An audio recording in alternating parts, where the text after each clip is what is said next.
The most notable change was the introduction in 1998 of a water-cooled engine replacing the previously air-cooled power plant.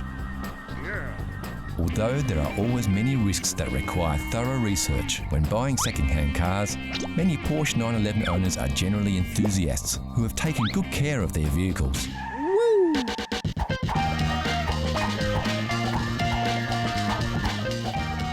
We went shopping for the 1969 model, like this slick black speedster, for around $30,000 or £18,000.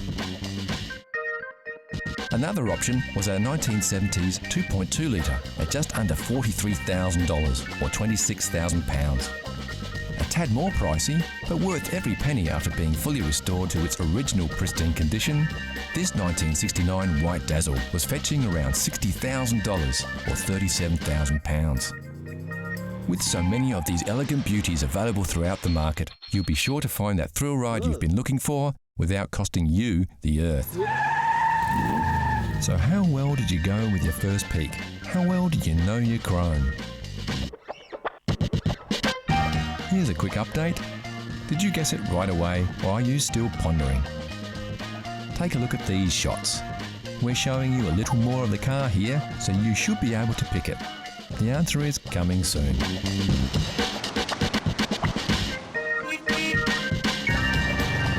Next on CC, Classic Cars, we reveal the Know Your Chrome mystery car and then go for a cruise in some classic American monsters. So how well did you know your chrome? If you said it was a Maserati Merak, you would be right. Introduced in 1972, the V6 Maserati Merak was a cheaper, lighter and less powerful version of the Maserati Bora.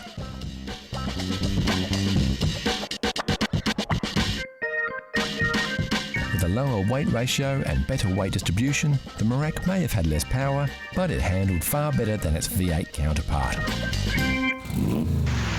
Ladies, gentlemen, the magic of the past doesn't last.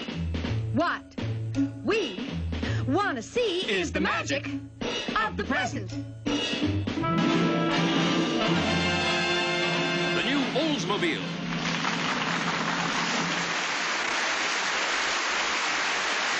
You will be enchanted by its comfort and power.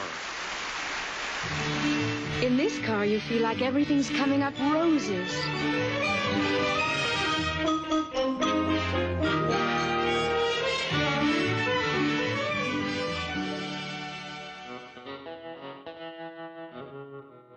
Some may say that they just don't make them like they used to, and in the case of this pair of 1960 Yank tanks, they definitely don't. Oldsmobiles were produced from 1949 until 1999 as a division of General Motors, and from 1950 to 1974, the 88 was the division's top-selling line.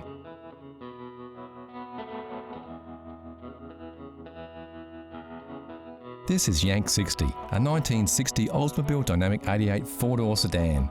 It comes with a veranda roof.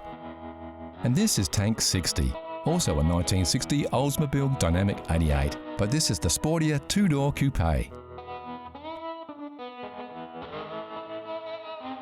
Both Yank and Tank are fourth-generation 88s and the pride and joy of father and son team John and Scott Clisby. I've had the Oldsmobile for probably 10 years now. Bought it locally. My father's was actually a 50th birthday present, so he's had his for about 10 years as well. So yeah, it's quite good fun. Almost matching cars, same year, same make, same model.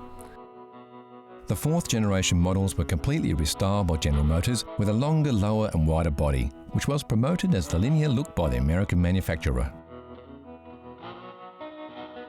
Other changes included a new grille and taillights, a revised rear design and a modernised instrument panel. These cars were built for cruising, with a soft suspension and turning circle of a jumbo jet, and a larger-than-life personality.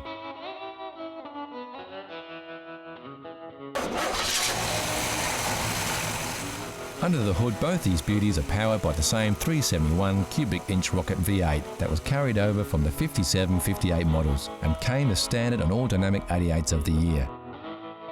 While many cars of the time feature bigger and sharper fins and tons of chrome, The fourth generation 88s featured a more subdued look with subtle oval fins and much less chrome.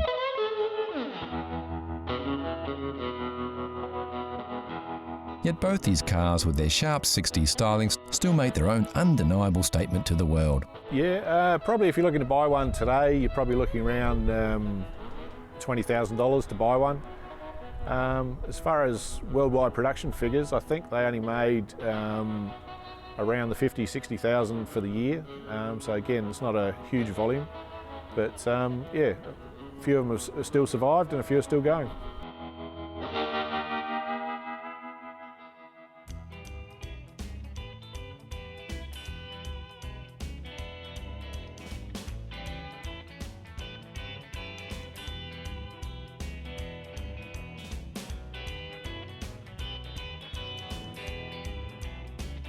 The driving experience is great and they're so easy to handle, with power steering that makes these giants surprisingly responsive. They're also very comfortable, with a 6-way power seat that adjusts your driving position backwards, forwards, up or down, a feature not fitted as standard on many modern cars. For a 1960 car, it's got power seats. It's a pillarless car, which means you can wind down the windows and have no door pillars. They come with an electronic eye, which is a headlight sensor gadget, gizmo from the 60s.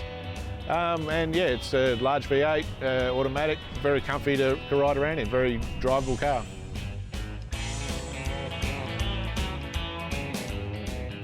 As far as maintenance goes, most of the drivetrain is American and available. Body parts are a bit harder to find, and you'll need to source those from the States if you have to. Of course, these parts are getting harder to find even in the US, as stock thins out after half a century of bumps and dings.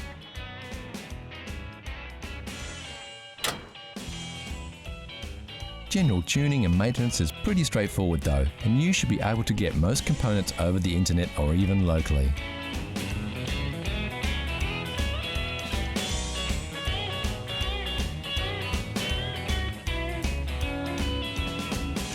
The great thing about owning any classic car is that their running costs are about the same as a new car. Yep, they sure don't make them like they used to, but at least, with a few classics still doing the rounds, the good news is that they don't have to. So what does Scott think is the best thing about being the owner of an Oldsmobile Dynamic 88?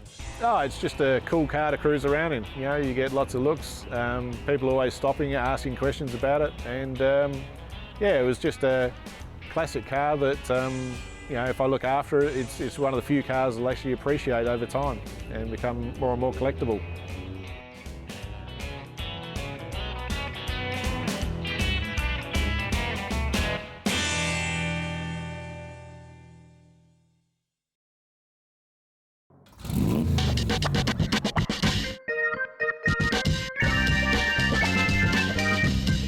Classic cars are everywhere, from the much-loved runabout to the rare and valuable collector's items.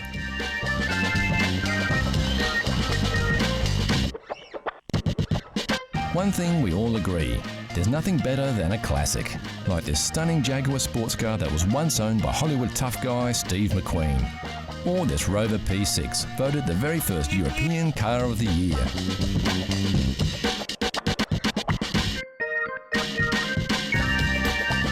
Of course, you don't have to be rich to drive a classic. You just have to love classic cars.